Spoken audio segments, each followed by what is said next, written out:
चलो तो अभी क्या देखना है, इन्वर्टेड पेजिंग। अब तक हम लोग क्या देखे थे? अब तक हम लोग नॉन कॉन्टेजियस मेमोरी एलोकेशन में पेजिंग देखे। पेजिंग में क्या हुआ था? पेजिंग में एलएएस को पेजेज में डिवाइड किया गया था और उस एलएएस को डिवाइड जब किए थे तो जितना नंबर ऑफ पेजेस था, एक पेज टेबल बनाए थे और उस पेज टेबल में उतना ही नंबर ऑफ एंट्रीज किए थे जितना नंबर ऑफ पेजेस था।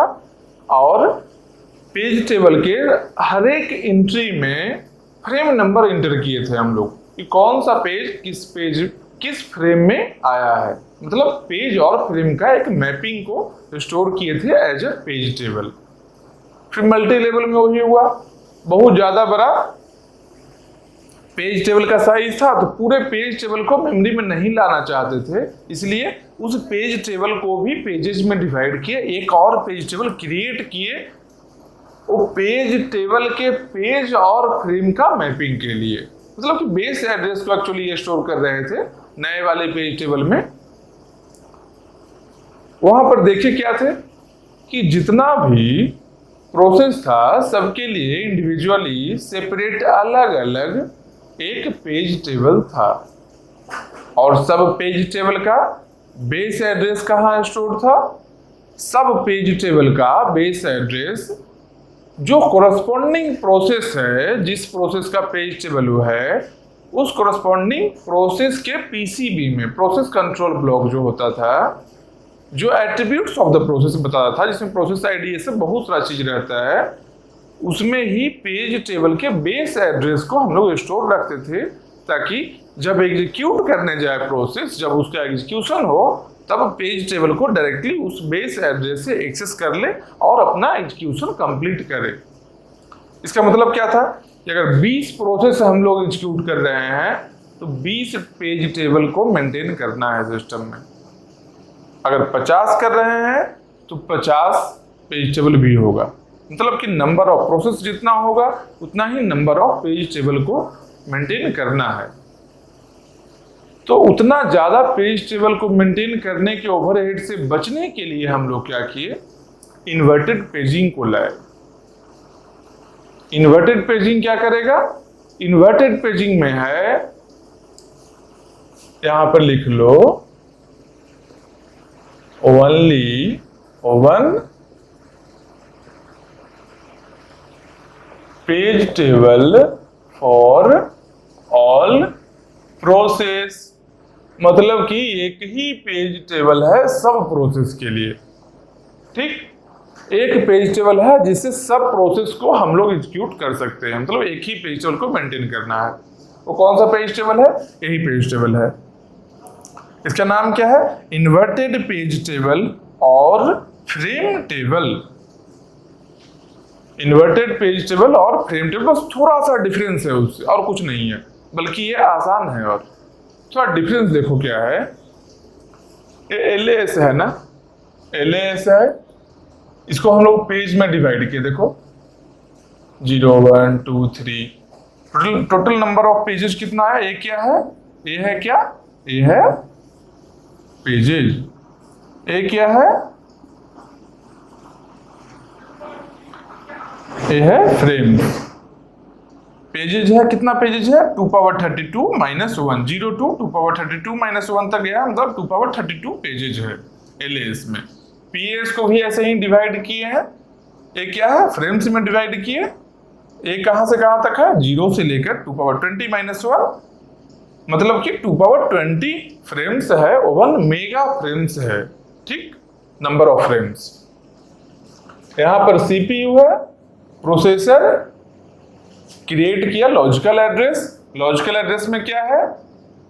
पेज नंबर है और पेज ऑफसेट है।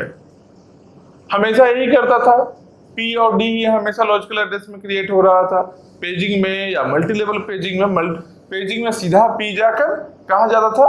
पेज टेबल में गया पी, जो पेज नंबर है, और पेज टेबल में जो नंबर ऑफ एंट्री था वो बिल्कुल बराबर था नंबर ऑफ पेजेस का। तो जो वैल्यू पी का होता था पेजिंग में, उस पेज में चला जाता था। फिर उसके अंदर से फ्रेम का नंबर लेता था, उस फ्रेम को नंबर को यहाँ लाया, फिर इसके थ्रू पीएस के फ्रेम पर गया, डी से, डी है जो सीधा यहाँ से कॉपी हुआ, क्यों? क्योंकि पेज ऑफसेट है, फ्रेम ऑफसेट है, पेज और फ्रेम का साइज सेम होता है, ठीक। तो ये ऑफसेट है, उसके इंटरनली यहाँ से फ्रेम को सिलेक्ट किए पीएस का, और डी से फ्रेम के अंदर जो डेटा चाहिए जो रिट्रीव कर लिए हम लोग, एक्सेस कर लिए, जो डेटा फेचिंग का काम हो गया। ये पेजिंग में करते थे। मल्टी लेवल पेजिंग में क्या किए, ये पी को दो P1 और P2 में डिवाइड किए। अगर 2 लेवल पेजिंग है तो P1 से पहले लेवल के पेज टेबल में गए, वहां से कुछ बेस एड्रेस मिला हम लोग को, उस बेस एड्रेस वाले पेज को ओपन किए, और P2 से फिर जो ओपन किए हैं, जो बेस एड्रेस पहला पेज टेबल से P1 में जाने के बाद बेस एड्रेस जो मिला, उस बेस एड्रेस से जो पेज क्रिएट हुआ है, जो नया पेज ओपन हुआ था, उस पेज के एंट्री में P2 से गए हम लोग। फिर वहां पर हम लोग को फ्रेम नंबर मिला, फिर एक फिजिकल एड्रेस बनाकर हम लोग PAS में जाकर डेटा को फेच कर लिए। अब यहाँ पर क्या है, P और D तो है, लेकिन एक चेंज यहाँ पर क्या है इन्वर्टेड पेज टेबल में, इन्वर्टेड पेजिंग में, कि पहले पेज टेबल में हम लोग नंबर ऑफ एंट्री जो लेते थे वो exactly equal to number of pages लेते थे, जो LAS का पेज होता था। अब इन्वर्टेड पेज टेबल में क्या करेंगे, नंबर ऑफ एंट्री जो है वो exactly equal to number of frames होगा।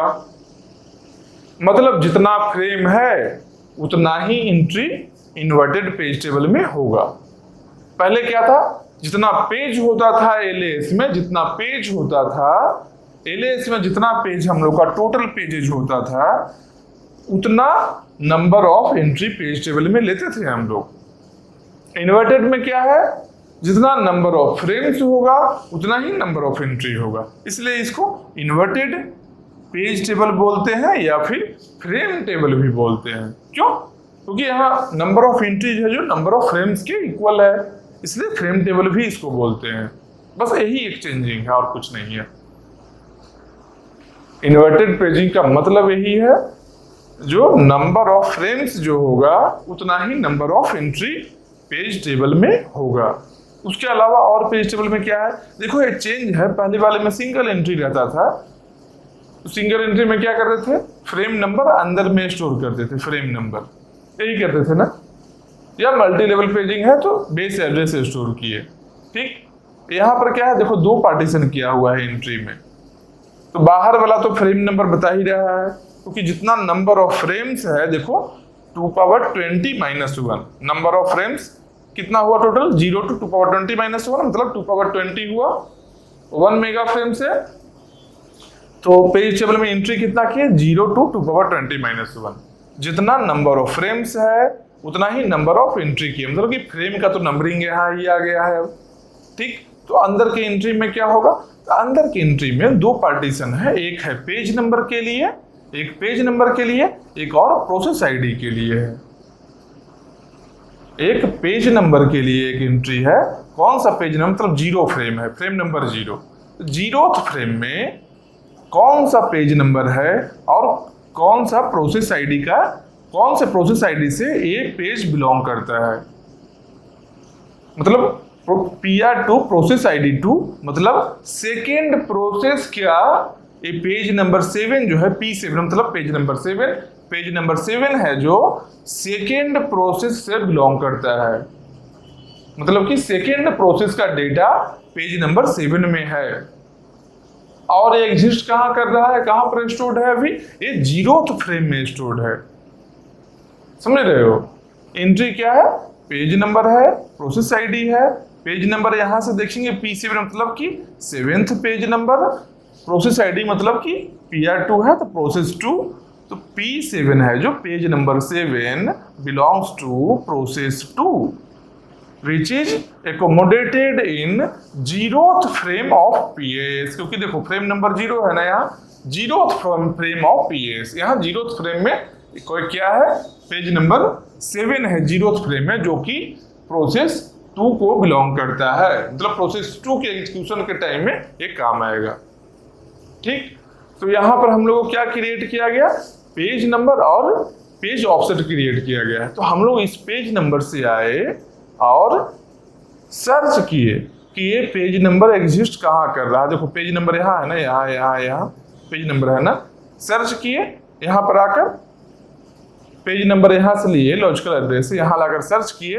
अब मान लो ये हम लोग सर्च करते आ रहे हैं, ये पेज नंबर यहाँ जो पेज नंबर गिवन था वो हम लोग का मैच कर गया। मान लो ये मैच कर गया, क्या करेंगे, ये पेज नंबर कहाँ पर है तो देखेंगे वो फ्रेम नंबर, कौन से फ्रेम में ये पेज नंबर है। अभी यहाँ से फ्रेम नंबर मिला हम लोग को, फिर ए फ्रेम को देखो ऐसे यहाँ फ्रेम नंबर लेकर आए और उससे फिजिकल एड्रेस हम लोग क्रिएट कर लिए। फिर फिजिकल एड्रेस से फाइनली ए फ्रेम से फ्रेम को सिलेक्ट किए और डी से उसके अंदर में जाकर जो पर्टिकुलर डेटा है उसको एक्सेस कर लिए। समझ रहे हो बात को। पर चेंजिंग इतना ही है, पहले पेज टेबल में नंबर ऑफ एंट्री जो होता था, नंबर ऑफ एंट्री जो था वो नंबर ऑफ पेजेस के इक्वल था। अगर मान लो पेजिंग होता अभी तो क्या करते, यहां देखो 2 पावर 32 है ना टोटल नंबर ऑफ पेजेस, यहाँ पर नंबर ऑफ एंट्री 2 पावर 32 होता। लेकिन इन्वर्टेड पेजिंग है तो क्या हुआ, यहाँ पर 2 पावर 20 नंबर ऑफ फ्रेम्स है तो 2 पावर 20 नंबर ऑफ एंट्रीज हुआ। बस यही एक चेंजिंग है। तो बोलो पहले वाले केस में, पेजिंग के केस में क्या होता था, पेज नंबर लिए सीधा पेज पर चले गए, क्योंकि पेज नंबर ऑफ एंट्रीज में होता था, सीधा पेज पर चले जाते थे, सर्चिंग टाइम कम लगता था। अब यहाँ पर यहाँ से लिए, हो सकता है P7 है, P6 से यहाँ पर आया है, यहाँ पर हो सकता है जो P10 आए, कुछ भी आ सकता है। ये ऑर्डर तो रेंडम है, ये ऑर्डर फिक्स नहीं है, किसी भी ऑर्डर में आ सकता है। मतलब कि जब पेज नंबर लेकर यहाँ आएंगे तो सर्चिंग टाइम बढ़ेगा। समझ रहे हो, पेज नंबर लेकर हम लोग आए, पेज नंबर लेकर जब यहाँ आए सर्च करना शुरू किए तो कहाँ पर वो पेज नंबर एग्जिस्ट कर रहा है, ये सर्चिंग टाइम हम लोग का थोड़ा इंक्रीज होगा।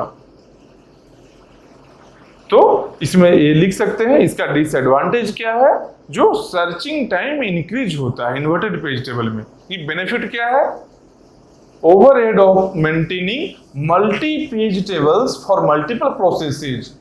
मतलब बहुत सारा प्रोसेस के लिए बहुत सारा पेज टेबल, कि अगर मान लो 10 प्रोसेस है तो 10 पेज टेबल मेंटेन करना होता था, अभी 10 प्रोसेस के लिए एक ही पेज टेबल मेंटेन करना है।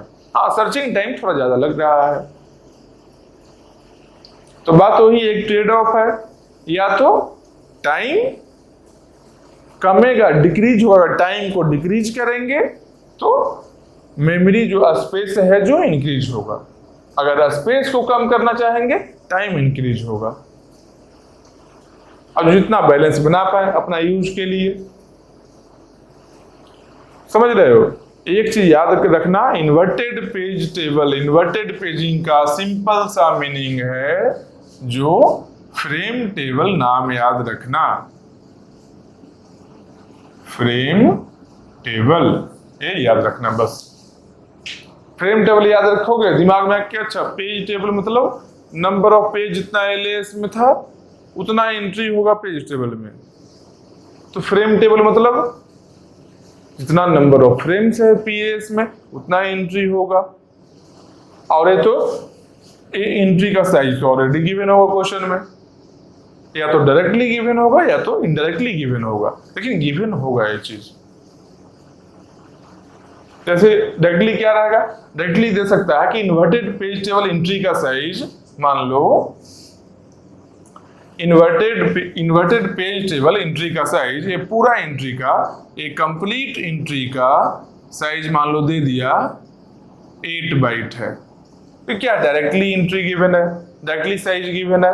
इनडायरेक्टली कैसे दे सकता है, दे सकता है क्या, प्रोसेस आईडी के लिए मान लो 15 बिट्स लगता है, ठीक, पेज नंबर के लिए दिया ही नहीं, पेज नंबर के लिए कितना लगेगा, ये चीज दिया होगा, एलएएस का साइज और पेज का साइज गिवन होगा, तो देख लेंगे नंबर ऑफ पेजेस कितना है, 32 है ना, नंबर ऑफ पेजेस 2 पावर 32 है, मतलब 32 बिट्स पेज के लिए लगेगा नंबर ऑफ पेजेस के लिए। तो इसका कितना आ गया, इसका वैल्यू कितना आ गया, इसका आ गया 32 बिट्स, टोटल ऐड करेंगे ये दोनों को तो कितना आ गया 47 बिट्स।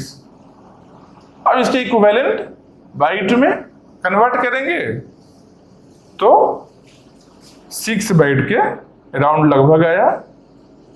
कितना, 8 चक 48, 48, मतलब 6 बाइट के अराउंड, एक बिट कम रहा, मतलब 6 बाइट ही लेंगे। मतलब कि एंट्री का साइज कितना हो गया, 6 बाइट हो गया। अगर डायरेक्टली गिवन है डायरेक्टली गिवन है, इनडायरेक्टली तो हाँ एक हो सकता है कि प्रोसेस का बिट साइज ओवरहेड बिट्स नाम करके दे दे कि 20 bits are required for identifying the pages and 30 more overhead bits. मतलब क्या, एक एंट्री में, ये एंट्री का साइज किसी भी फॉर्मेट में गिवन होगा, बस सिंपल जानो। और कितना नंबर ऑफ एंट्री है, कितना नंबर ऑफ एंट्री है वो पता करने के लिए पीएस में कितना फ्रेम्स है। हो सकता है कि डायरेक्टली नंबर ऑफ फ्रेम्स ना दे, यहाँ ये दे दे पीएस का साइज दे दे और फ्रेम का साइज दे दे, या फिर पीएस का साइज दे दे और पेज का साइज दे। पेज का साइज और फ्रेम का साइज यहाँ भी इक्वल होगा, जान लो। वो कहीं भी जाएंगे पेज साइज और फ्रेम साइज इक्वल होना ही होना है। बस चेंजिंग यहाँ पर यही है इन्वर्टेड पेज टेबल में कि पहले पेज टेबल में नंबर ऑफ एंट्री जो था वो नंबर ऑफ पेजेस के बराबर था। इन्वर्टेड पेज टेबल में क्या है, नंबर ऑफ एंट्री है जो नंबर ऑफ फ्रेम्स के इक्वल है, इसलिए इसको फ्रेम टेबल भी बोलते हैं। बस यही इतना है, छोटा सा टॉपिक है। अब इसमें क्वेश्चन कैसे आएगा, क्वेश्चन के लिए हम लोग क्या करेंगे, क्वेश्चन यहां बनाते हैं। चलो छोटा सा जगह में छोटा छोटा क्वेश्चन है, छोटा जगह में ही बनाते हैं। क्या क्या देखो क्वेश्चन आ सकता है, यहां पर लिखते हैं logical address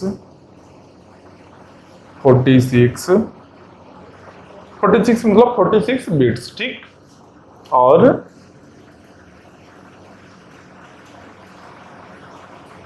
page size 4 KB page size है और बाइट एड्रेसेबल है, ठीक। यहां लिख लेते हैं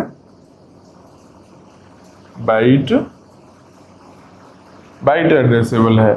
और फिर क्या है, फिजिकल एड्रेस 34 बिट्स का है और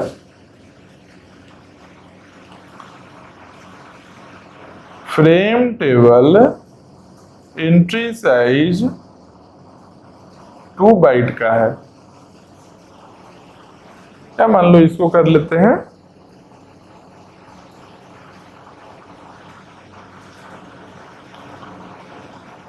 6 बाइट है। फ्रेम टेबल एंट्री साइज, या फिर पेज टेबल एंट्री साइज का भी यही रखो, पेज टेबल एंट्री साइज, ये दोनों का ही एंट्री साइज 6 बाइट ही है। या फिर पेज टेबल रहे या फ्रेम टेबल रहे, दोनों का एंट्री का साइज 6 बाइट ही है, ठीक। क्या क्या गिवन है, लॉजिकल एड्रेस 46 बिट्स, फिजिकल नहीं पेज साइज 4 KB का मतलब क्या है 2 पावर 10, तो के लिए हो गया, 4 के लिए 2 पावर 2 मतलब 2 पावर 12, ठीक। बाइट एड्रेसेबल है, फिजिकल एड्रेस कितना है 34 बिट्स का है, और टेबल एंट्री साइज चाहे पेज टेबल रहे फ्रेम टेबल रहे, दोनों का ही 6 बाइट ही कॉमन है, ठीक। एक पहले केस में हम लोग फाइंड करते हैं क्या,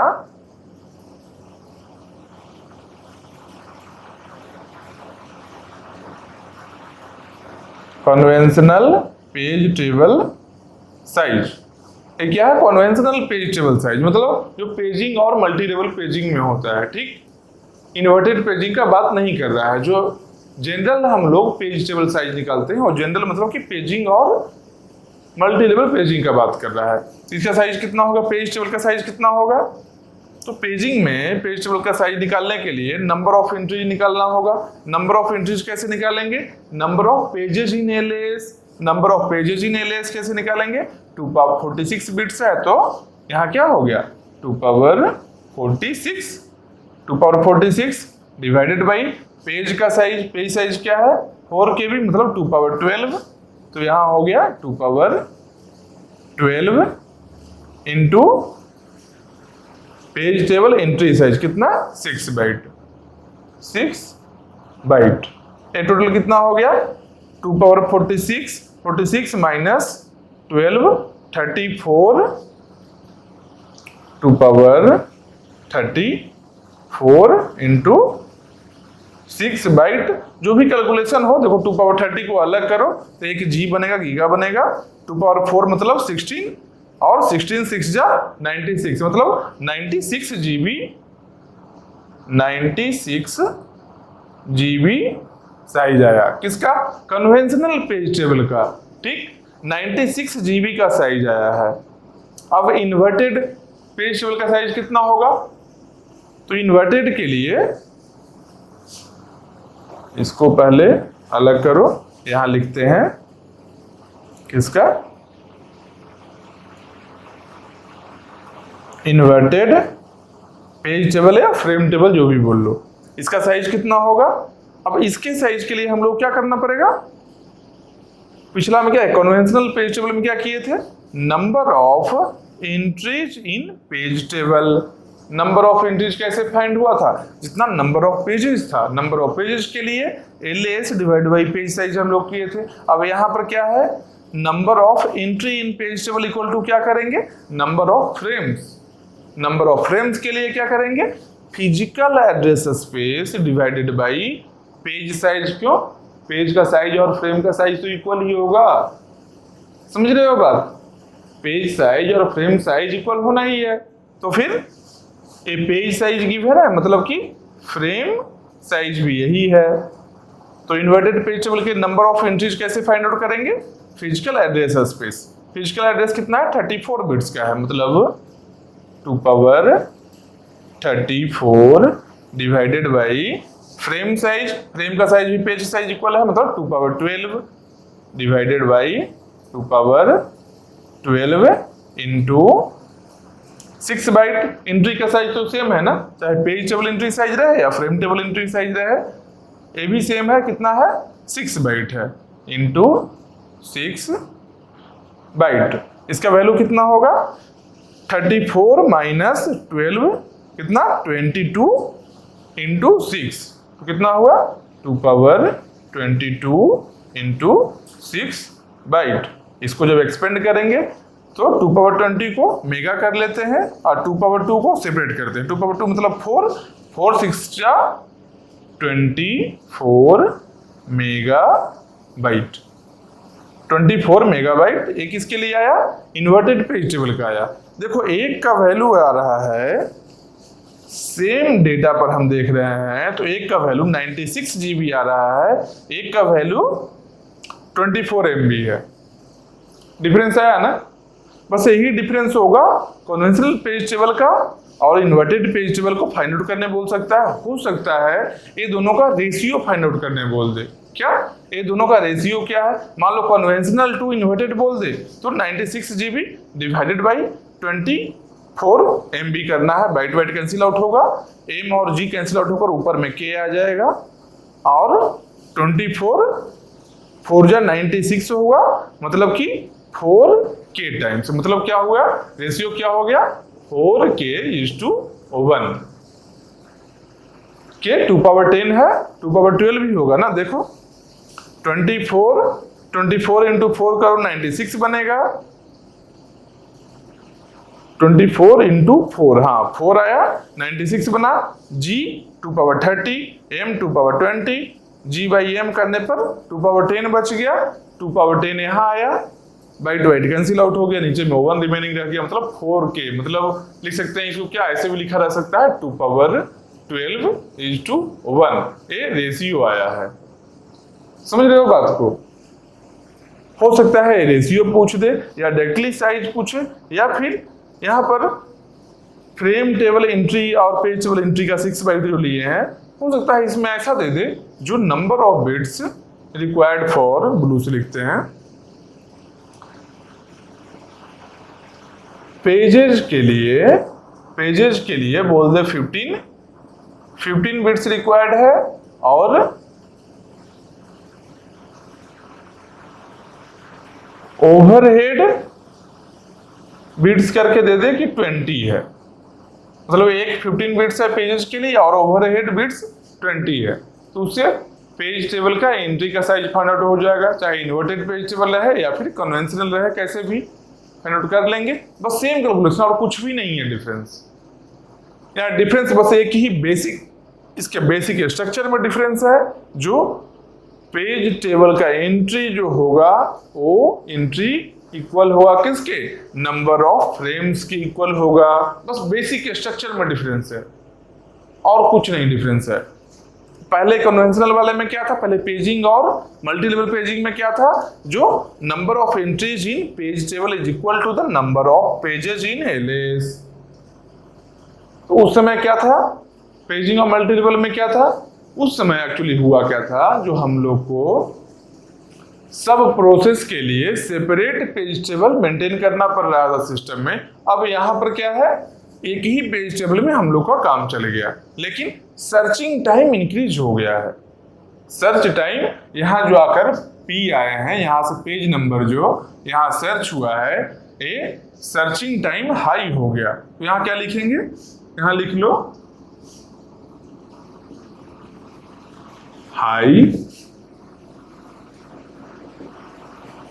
हाई सर्चिंग टाइम।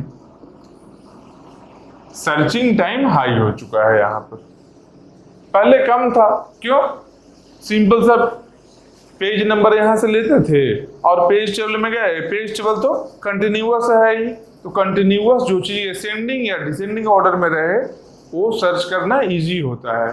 वो सर्चिंग एल्गो कहाँ आएगा, जब एल्गो सब्जेक्ट हम लोग पढ़ेंगे उसमें एक सिंपल सा लिनियर सर्च होता है, लाइन वाइज सबको सर्च किए, एक होता है बाइनरी सर्च होता है, बहुत तरह का सर्चिंग एल्गो है। तो बाइनरी सर्च जब करते हैं तो लॉगिन टाइम लगता है, वो बताएंगे, ये मतलब यहाँ यूजलेस है, इसमें कुछ नहीं करना, हम बता रहे हैं जो पढ़ना किसको है, कंप्यूटर साइंस आपको ही पढ़ना है सब, ठीक। वो भी बताएंगे एल्गो में सही तरीके से सिस्टमेटिक तरीके से कैसे सर्चिंग टाइम कितना इंक्रीज होगा, ये हम याद करके बताएंगे, ठीक। तो बस ये है इन्वर्टेड पेजिंग। अब इन्वर्टेड पेजिंग तो हो गया, तो अभी तक क्या हम लोग देखे स्टार्टिंग से अब तक, तो सबसे पहले हम लोग पेजिंग किए थे। पेजिंग क्या किए थे, सब अलग अलग प्रोसेस के लिए अलग अलग पेज टेबल बनाए, मतलब कि पेज में डिवाइड किए एलियास को, एक पेज टेबल बनाए, सब डिफरेंट प्रोसेस के लिए डिफरेंट पेज टेबल रहा। उसके बाद हम लोग क्या किए, मल्टी लेवल पेजिंग किए। क्यों, क्योंकि पेजिंग में पेज टेबल का साइज कभी कभी बहुत बड़ा हो जा रहा था, उतना बड़ा पेज टेबल को नहीं लाना चाहते थे, इसलिए फिर से एक बार पेज टेबल को पेज में डिवाइड कर दिए। उसको क्या बोलते हैं, उसको मल्टी लेवल पेजिंग बोलते हैं। फिर उसके बाद क्या किए, उसके बाद में इन्वर्टेड पेजिंग किए कि सब जितना भी प्रोसेस है उसके लिए सेपरेट पेज टेबल ना स्टोर करके सिंगल पेज टेबल से हम लोग का काम चल जाए सब प्रोसेस के लिए, ठीक। तो ये क्या हो गया, इन्वर्टेड पेजिंग हो गया। इसके बाद एक्चुअली हम लोग जो डिवाइड कर रहे थे एलियास को, जब पेज में डिवाइड किए हम लोग देखे थे क्या कि डेटा क्या है, डेटा के अकॉर्डिंग कुछ किए हैं क्या, पेज कैसे डिवाइड हुआ, पेज का कुछ साइज है, इसका एलियास का साइज है, एलियास का size divided by page size, तो number of pages find out कर लिए हम लोग। अंदर का डेटा क्या है कोई मतलब नहीं है, मतलब क्या है, यूजर पॉइंट ऑफ व्यू से ए डिवीजन पेज में नहीं हुआ है। तो यूजर क्या चाहेगा, यूजर चाहेगा कि मेरा अलग अलग जो जितना भी डेटा है, मान लो कुछ डेटा किसी पर्टिकुलर काम के लिए है, यहाँ पर डेटा 1 कर लो, कुछ और डेटा है डेटा 2 जो किसी और काम के लिए है, डेटा 3 कुछ और काम के लिए है, इसके अकॉर्डिंग हम डिवाइड करें, मतलब डेटा 1 को एक जगह रखें, डेटा 2 को एक जगह रखें, डेटा 3 को एक, टाइप्स ऑफ डेटा है। यूजर अपने अकॉर्डिंग चाहता है कि इसको डिवाइड करना। तो ये जो डेटा ब्लॉक बना है ना, इसको हम लोग बोलते हैं सेगमेंट। ये सेगमेंट है, ये सेगमेंट्स बोल सकते हैं, सेगमेंट 1, सेगमेंट 2, सेगमेंट 3, ऐसे जितना भी सेगमेंट, मतलब टाइप्स ऑफ डेटा के लिए यूजर के अकॉर्डिंग डिवीजन हो रहा है। यूजर को अब यहाँ पता है कि अगर यहाँ D2 है तो D2 में क्या डेटा है, किस टाइप ऑफ डेटा है, क्या काम करना है, कैसा फंक्शन वहां परफॉर्म कर सकते हैं, कौन सा प्रोसेस को ये जरूरत होगा डेटा का।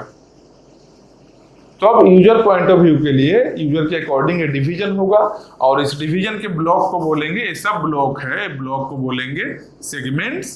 पहले क्या था, पहले सिंपल ऐसे ऐसे डिवाइड कर रहे थे पेज के साइज में, अंदर का डेटा से कोई मतलब नहीं था, तो वहां पर पेजेस बोल रहे थे, यहाँ क्या था, नंबर ऑफ पेजेस बोल रहे थे।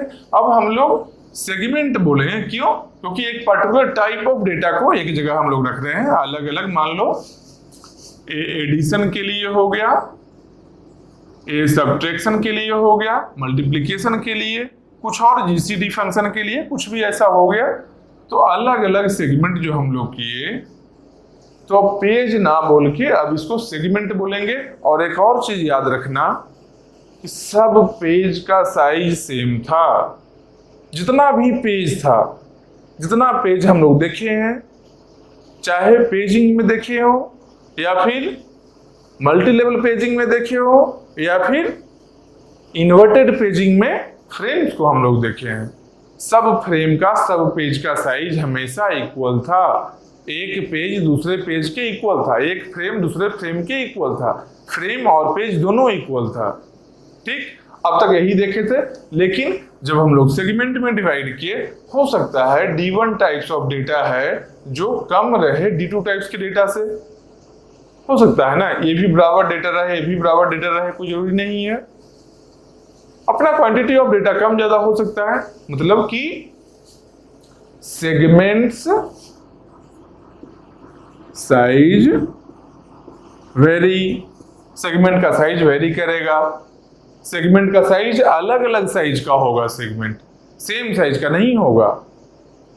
जैसे पेज, यहां पर सब पेज का साइज सेम था, सेगमेंट का साइज डिफरेंस होगा, एक सेगमेंट हो सकता है दूसरे सेगमेंट से ज्यादा रहे या कम रहे, तो सेगमेंट का साइज वेरी करेगा।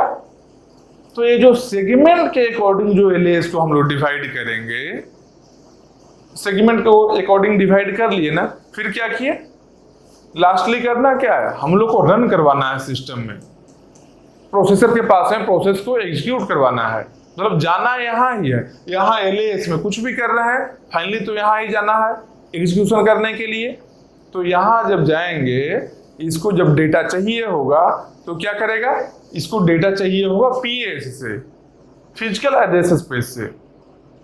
तो logical address to physical address translation जब हम लोग करेंगे, ये देखो, logical address to physical address जब ट्रांसलेशन करेंगे, एट लास्ट हम लोग को जो सेगमेंट में डिवाइड किए हैं लेस को, एक सेगमेंट कहाँ चाहिए होगा, एक सेगमेंट हम लोग को PS में चाहिए होगा। तो कौन सा सेगमेंट कहां पर लाए हैं, PS में, इसके मैपिंग के लिए एक टेबल भी क्रिएट करना पड़ेगा। मतलब यहां पर फ्रेम ही बोलेंगे, लेकिन सब फ्रेम का साइज डिफरेंट होगा। कितना साइज होगा, ये डिपेंड करेगा सेगमेंट के साइज पर। इसका मतलब इनडायरेक्टली क्या हम लोग बोल रहे हैं, इनडायरेक्टली हम लोग क्या बोल रहे हैं, वेरिएबल पार्टीशन स्कीम। याद है, एक फिक्स्ड पार्टीशन स्कीम था, इसमें साइजेज फिक्स था। वेरिएबल पार्टीशन में क्या था, वेरिएबल पार्टीशन में साइज फिक्स नहीं था, साइज वेरी कर रहा था, साइज ज्यादा कम हो रहा था। तो यहां पर सब सेगमेंट को जब यहां लाएंगे तो सेगमेंट के साइज के अकॉर्डिंग PS है जो फ्रेम में डिवाइड होगा। समझ रहे हो बात को?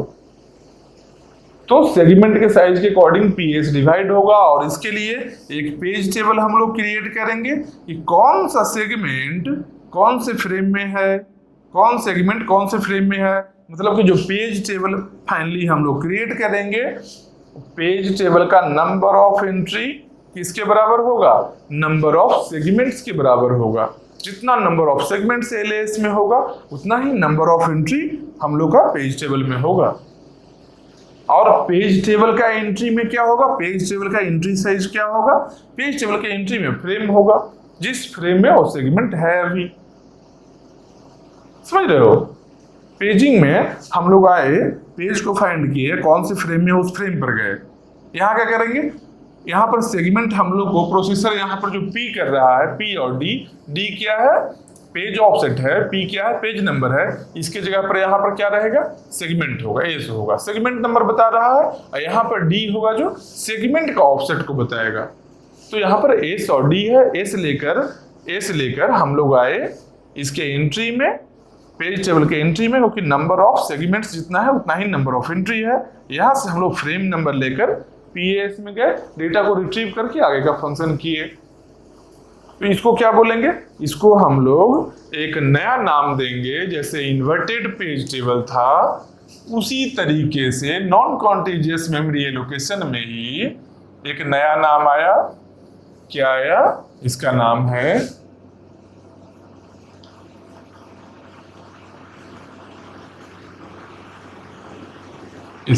है क्या, सेगमेंटेशन।